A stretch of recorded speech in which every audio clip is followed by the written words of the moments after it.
Hello बच्चों, चलिए देखते हैं ये प्रश्न। एक 3x3 कोटि के सारणिक के अवयव या तो -1 या 1 है।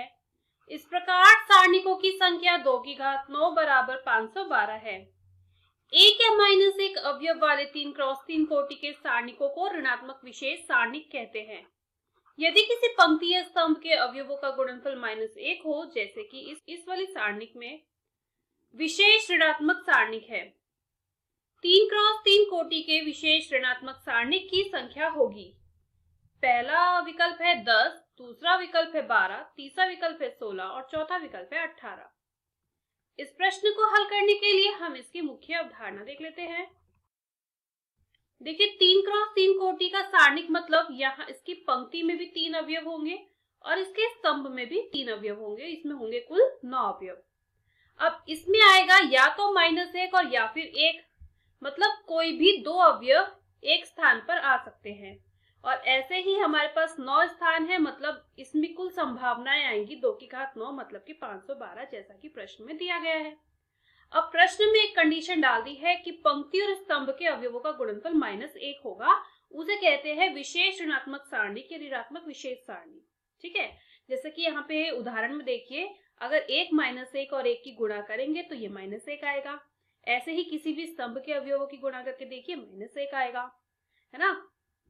तो इस प्रकार के कितने विशेष ऋणात्मक सारणिक यहाँ पे बन सकते हैं, ये हमें बताना है और उसकी कोटि होनी चाहिए 3x3।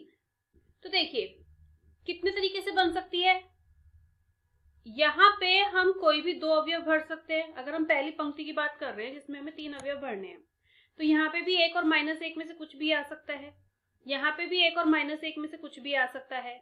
और इन दोनों की हम गुणा करेंगे, इन दोनों की गुणा या तो 1 आएगी या फिर -1 आएगी। अगर इन दोनों की गुणा 1 आई तो यहाँ पे हम भरेंगे -1। अगर इन दोनों की गुणा -1 आई तो यहाँ पे हम भरेंगे 1।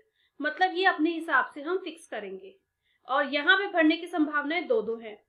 ठीक है, तो इस पंक्ति को बनने के कुल संभव प्रयास कितने हो, कुल संभावनाएं कितनी हो जाएगी? 4।